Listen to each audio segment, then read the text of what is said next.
Sa mata ng bata, ang lahat ng mali ay nagiging tama kapag ginagawa ng matatanda. This holds true to every child in the world, anuman ang lahi at estado sa buhay. Kaya mahalaga na aside from the parents, mayroon din mga taong handang umalalay at magturo sa kanila ng tama. Hi, I am Jensen Kyra and this is Starya Ye. Dahil sa likod ng bawat makinang na artista, may Starya Ye na makikilala.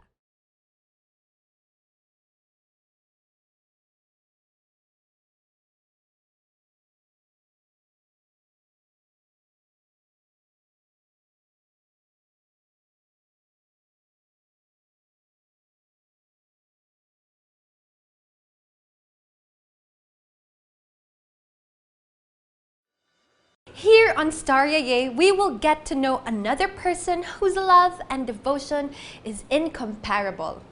Isang ina at breadwinner ng pamilya na handang ibigay ang lahat para sa future ng kanyang anak.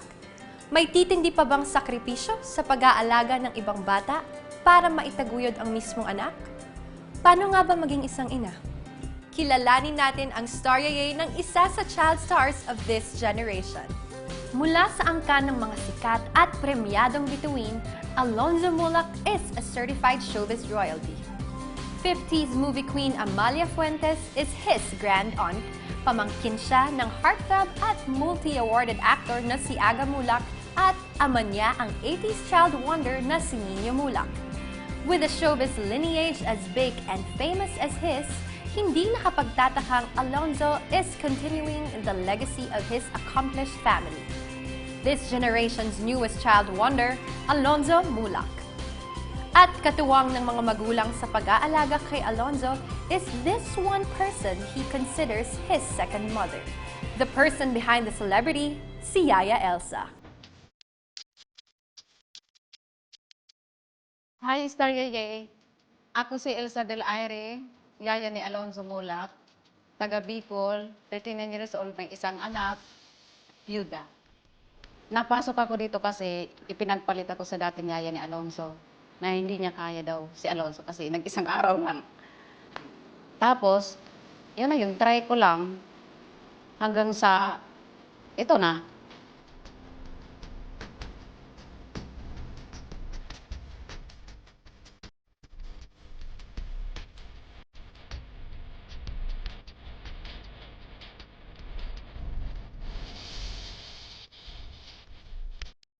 Nung una ko siyang nakita, makulit.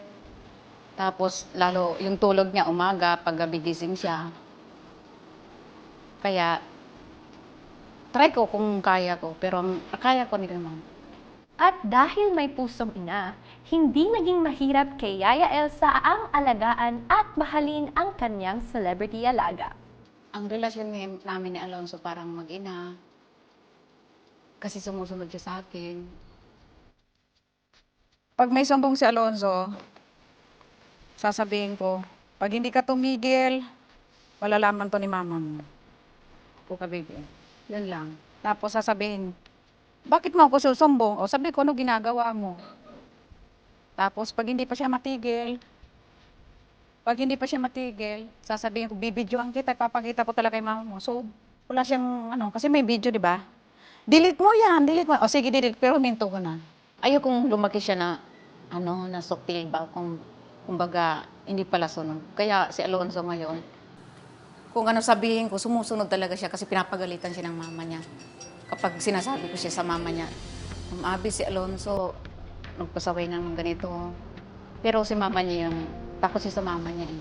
Kaya si Alonzo, laging nakikinig sa akin. Kasi sabi ni mama niya, pag good boy siya, may price siya kay mama niya. Pero kapag bad boy, wala. Bilang pangalawang magulang ni Alonzo, ramdam din ni Yaya Elsa ang pagmamahal ng alaga niya sa kanya. And this gesture makes her remember her child back home. Galing pa ako sa Cavite dati, nagyaya na ako ng bata. Pero dahil sa nag-aayos ako ng requirements ko, kasi gusto ko mag-ibang bansa dahil sa anak ko. Ngayon, ang anak ko, total magdidibo na siya sa August.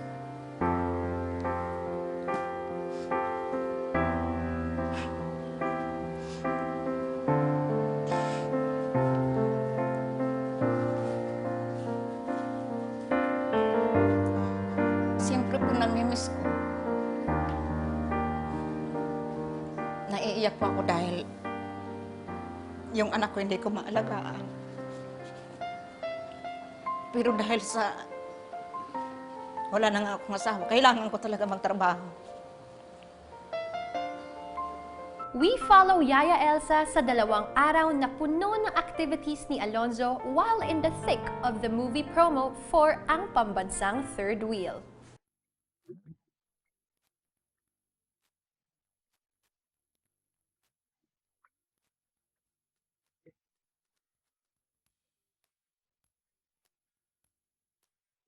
Hello po, nandito po kami ngayon para bantayan ang alaga ko si Alonzo Mula.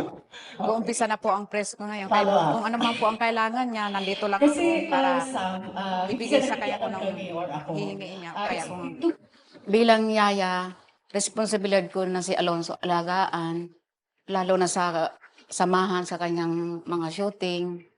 Kasi kung ano man ang napupuna ko sa kanyang hindi maganda, kailangan ko pong gawin yon kasi para nga ng anak ko siya.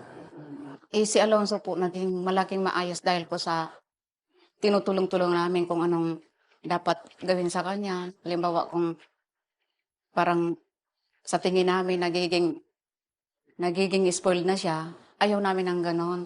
Gusto namin yung lumaki siyang may takot ba? Yun. Alam ko po na lahat ng mulak ay galing na po sa mga artista po. Kaya sobra kong takot po pag ganyan kasi bilang yaya, napakahirap talaga po maging isang yaya. Sobra. Kaya tutok po ako sa kanya. Ano ba? Payag ka mag-asawa si Yaya? Bakit naman? Ha? Kasi Siyempre kawawa. Siyempre kailangan ni Yaya pagtanda niya, may magmamahal din sa kanya. Pagtanda ba ni Yaya? tanda na na. Halagaan mo ba yan? Baka pag nag-asawa ka na, papabayaan mo na si Yaya. Oh. 39 years old pa lang si Yaya. Ayun lang nila. Bata pa yan, bata pa yan. Wow, galing niya magmula. Kaya nga, pero siyempre kailangan may pagtanda niya. Kailangan meron siya kasama sa buhay. Di ba? Oh, kailangan may Narinig mo, magkaalaga Alonzo, sa ah. kanya, sa anak niya. Sino Oh. kaya ibibigay mo sa akin boyfriend? Kasi joke lang naman yun eh. Yung asawa mo. Kahit pa may Wala. asawa ka na, Ay, kaya mo ay alagaan mo pa rin si Yaya. Ha? Sa'yo pa rin si Yaya mo pa rin siya kahit may asawa ka na. Yeah. Si Alonzo, sweet siya sa akin. Tapos, diyan ko sa kanya nakita yung kahit mayaman sila. Hindi niya alam yun na mayaman sila. Parang natural na bata lang yung, parang yung mga kapatid ko lang, ganun lang yun eh.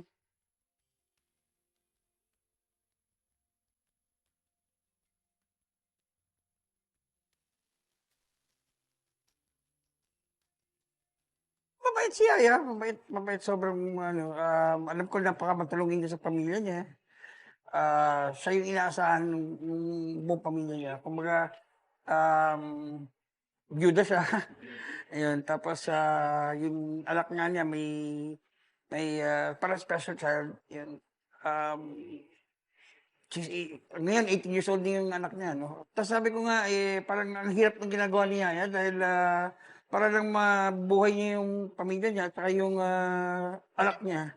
Kailangan niya mag-alaga ng ibang bata. Tapos samantalang yung anak niya, kailangan din ng mag-aalaga, di ba? So, parang ang hirap lang ng ganun. Ang pinakagusto kong sa kanya, yung ikikis niya ako, Yaya, huwag kang susumbong kay mama. Good boy ba ako, Yaya? Sabi ko, oo, good boy ka. Message ko po sa'yo, Alonzo, sana lumaki ng mabait, masunurin. Yung dati na sana hindi ka magbago. Doon sa kina Sir Onin, sana huwag kayong magbago sa akin. Yun lang po. Maraming salamat po na kayo po ang nakilala kong amo. Mabait.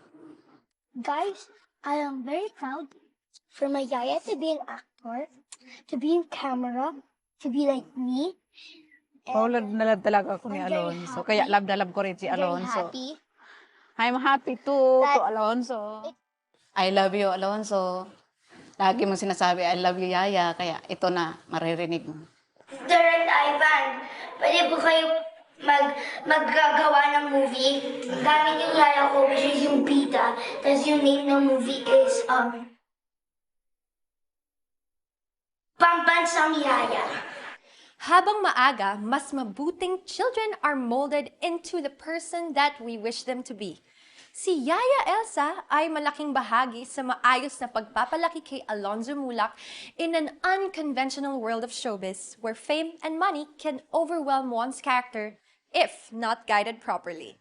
The day 2 of Yaya Elsa and Alonzo's activities is up next here on Star Yay. Love, patience, and dedication. Ilan lang ito sa mga kailangan sa pag-aaruga ng isang bata. Yaya Elsa believes that one cannot take good care of a child unless you love the child and be ready to be part of their life.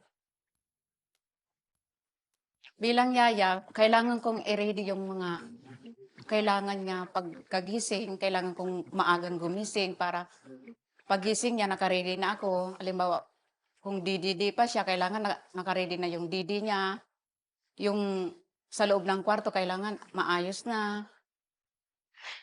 Dito po yung kwarto ni Alonzo kasi bibihisan ko na po siya. Halika na, Alonzo. Bihis na si Alonzo. Ito yung display ko. May Yan ang mga laruan ni Alonzo. Ngayon lang yan, pag-birthday niya. Halika lang, bibihis ka na.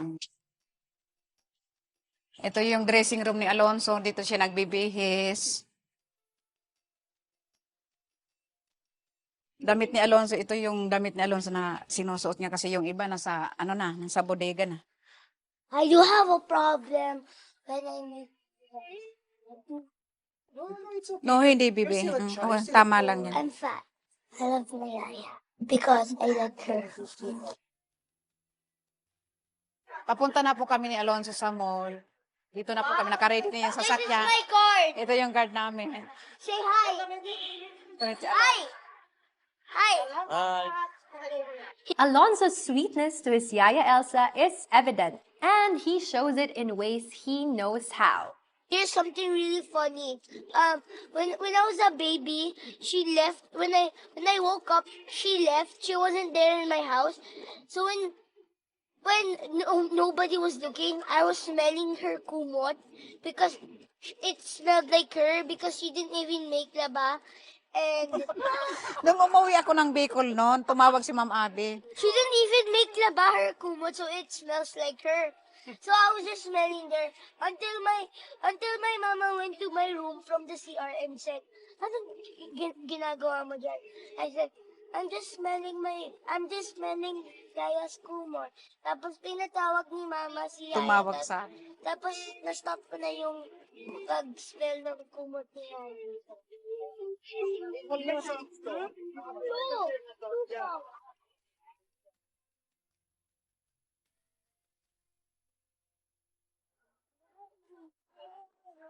Alonzo, be ready ha. Galingan mo pagdating sa stage. Okay?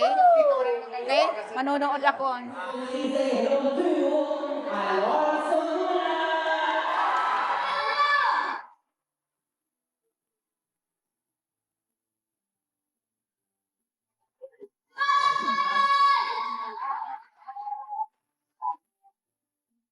Laking Bicol, showbiz is one unventured world for Yaya Elsa.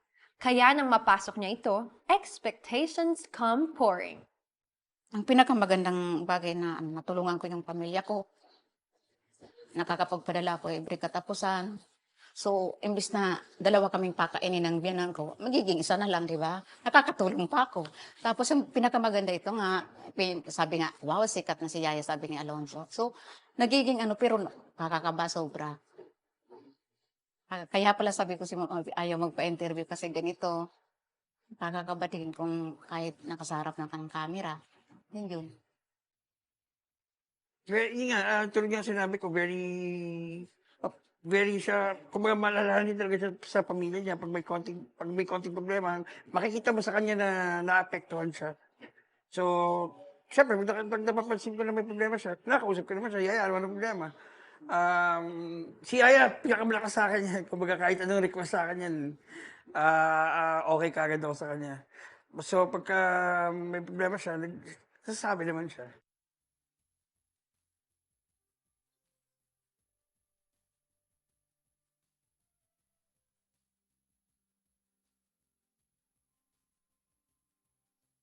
Papunta na po kami sa second mall tour ni Alonso para i-promote niya po niyang movie.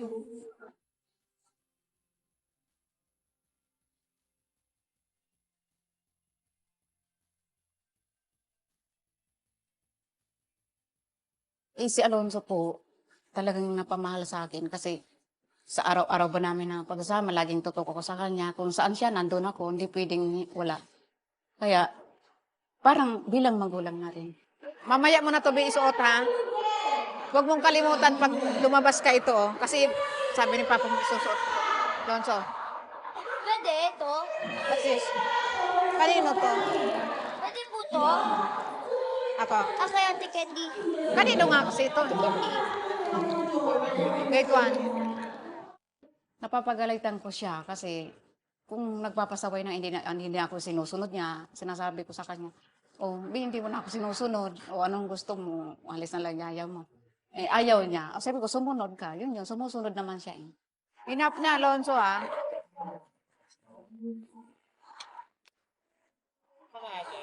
Minsan may mga may mga times na hindi namin kayang gawin, pero pag si Yaya, nagagawa niya. Kumbaga siguro dahil sa tagal ng bonding nila, there are things that, that she can do better than us. Ayan, nandito na po kami sa bahay ni Alonso. Galing kami ng Green Hills kasi yan na nga, sinasabi ko kapag good boy, mayroon siya laging prize. Ito yan, mga toys.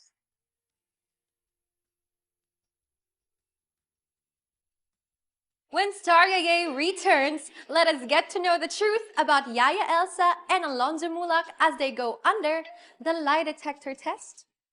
The Alonzo Mulak way.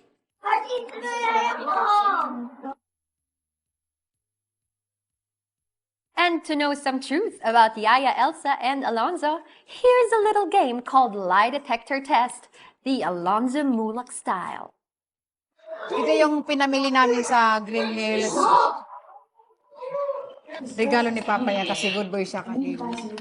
Ganyan naman yan si Alonso kapag good boy siya. Laging may toys.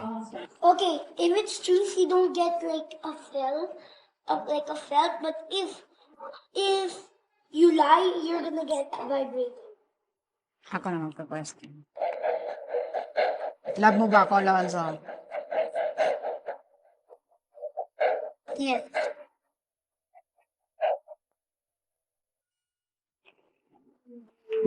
Wow!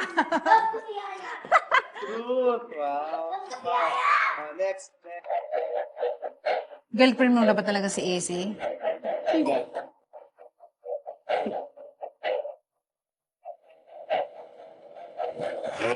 Why? Diba? Girlfriend mo na pala si AC. Vibration. Vibration nga. Okay. Girlfriend ko si AC. Yay! Girlfriend mo si AC. Ole, ole, ole, ole. Ole. Vibration Last. lang yan.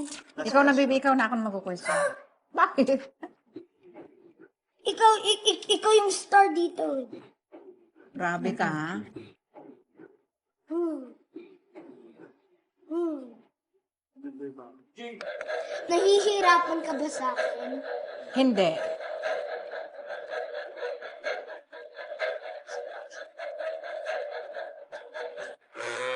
Ay, nahihirapan nga, mahirapan. Nahihirapan ka!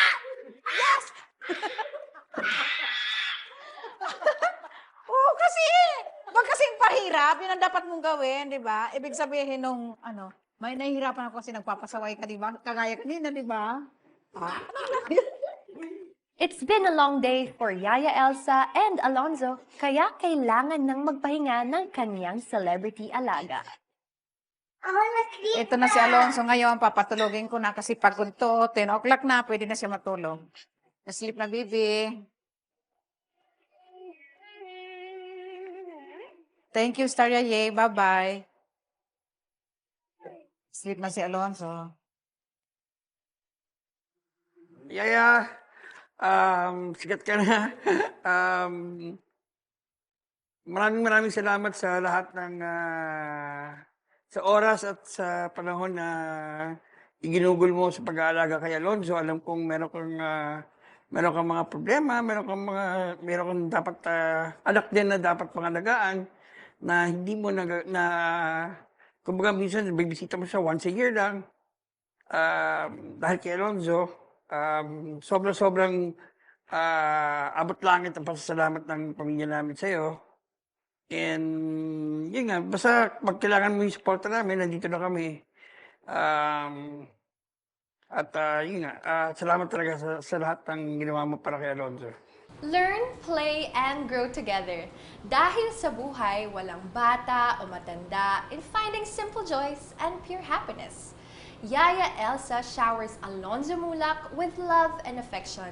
Kaya naman ito rin ang natatanggap niya sa kanyang celebrity alaga. Sabi nga, love begets love. Here on Star Yeye, we welcome the person who, for many years, has been the wind beneath the wings of new child wonder, Alonzo Mulak. Here is Yaya Elsa. Hello, ma'am. Hi, Yaya Elsa! Kamusta naman? Okay lang. Yan. O busy ba? Busy, Medyo. syempre. Busy. May tulog ba? Konti. Konti lang. Syempre, alam ko busy si Alonzo, no, ngayon. Opo. Ilang taon na ulit si Alonzo? 8 na po. 8 years old. Balita ko, biglaan lang daw yung pasok mo as a yaya of Alonzo. Kwentuhan mo naman ako ng brief history kung paano ka nagsimula. Dati po, sumama lang ako sa kaibigan ko para Okay. ihatid yung kapatid niya. Magiging yaya ni Alonzo. Ang pinanakakagulat po kasi wala pa kami doon sa pinanggalingan namin. Nagsisimba pa lang kami. Naka-receive na yung kapatid niya ng text na hindi daw niya kaya si Alonzo. Sabi daw, kung pwede ako na daw. Kasi naka-ready ako nung papauwi ng Bicol. Kasi magbe-birthday nga din ako. Kasi nag-aayos na ako ng papers ko dati. Papers for? Mag-a-abroad sana po. Okay. So, galing ka ng Bicol, pumunta ka ng Manila, tapos inaayos mo yung papers mo para mag-abroad. Tama, okay. Tapos, umiyak yung kapatid niya. Kasi, yung purpose niya doon sa kapatid niya, isang taon lang maghihinto sa pag-school, makaipon lang para pang tuition sa kapatid niya. Ngayon, sabi niya, hindi talaga kasi bunso yun eh. Hindi daw niya pwedeng, kasi may anak din yung kaibigan ko. So, kailangan talagang magtulungan nga sila. Hindi man lang daw makatulong na siya lang sa pag-aaral niya. Kaya, pagka kinaumagahan nun, pumunta agad kami doon kasama ko. Hindi na ako nag-impake kasi naka-impake na lahat. Yung bag. Tapos, try ko lang. Yun, hanggang ngayon. Hanggang ngayon? Opo. Wow. So, first time ka magyaya, tama? Opo. Tapos si Alonzo yung unang-una mo ring inalagaan. Opo. So, nung pumunta ka kay Alonzo, alam mo ba na part siya ng isang malaking clan, na showbiz clan, na Mulak siya. Siyempre, sikat-sikat. Sikat na sikat ang Mulak, di ba? Dati po, hindi pa naman po siya artist. Si Sir lang po ang artista. Oo. Tapos, lagi na pumupunta kami sa mga BTR. BTR. Pero alam kong magiging artista si Alonzo kasi tatay niya artista. Oo, syempre. Lola niya artista. Kaya, yun po ang inaasahan ko magiging artista talaga si Alonzo. Tapos laging sinasama sa mga shoot ni Sir Odin. Kung kahit maliit pa yan si Alonzo, lagi talaga, hindi yan iniiwan sa bahay.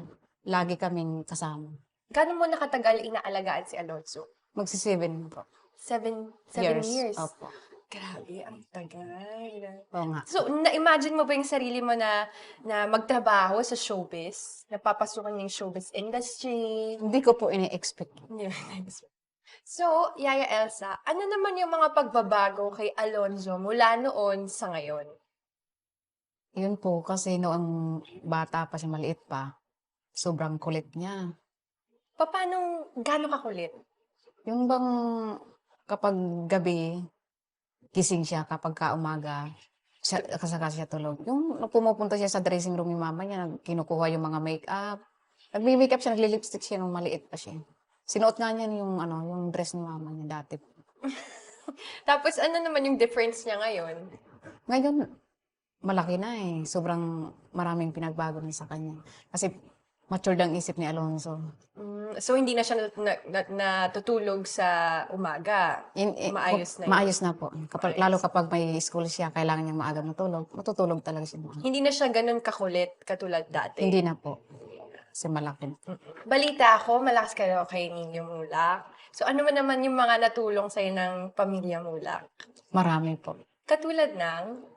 Katulad ng, ayan, nakatrabaho ko sa kanya ng matagal. Siyempre. Yung sahod, di ba? Mhm. Yan yun. Kumpara naman sa probinsya, iba talaga yung kaysa dito sa kanila. Tapos, yan, nabibigyan din ako ng, di ba, pag nag-grocery sila, si Alonso, Yaya, gusto mo to? Sabi ko, sige eh.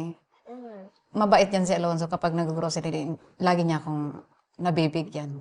Ano naman ang message mo para sa mga mulaks? Message ko po para sa family Mulak. Lubos po ako nagpapasalamat sa inyo. Dahil po, kung wala kayo, siguro po, hindi ko po maasasabi kung anong meron ako ngayon. Pero ngayon po, nagpapasalamat talaga ako kasi ito na ako. Salamat po, Sir Ninyo Mulak, Ma'am Abby. Para sa'yo, ano dapat ang qualities ng isang star yeye? Qualities po ng Star Yaya yung proud po sa alaga, proud sa sarili, proud sa boss, and proud sa lahat po ng kaganapan sa araw-araw. Yung Ayan, Yaya Elsa, dahil sa pagpunta mo dito at pag-share ng story mo sa amin, meron kang simple award from Star Yeye. thank you po. Ayan, congratulations! Kasi yung story mo nagsilbing inspiration to everyone, hindi lang sa mga yaya, pati syempre sa akin, sa pagtsatsaga mo, sa pag-aalaga mo kay Alonzo. Alam naman natin hindi biro yung ginagawa ng isang taong katulad mo. Kaya maraming salamat sa pag-share ng story mo. Maraming salamat din po. Pagpatuloy mo lang yan at alam ko na madami pang magagandang mangyayari sa buhay mo. Thank you po. Maraming salamat. Thank you Maraming very much. Thank you po. Ako po si Elsa Dalaire, ang Star Yaya ni Alonso Mulak.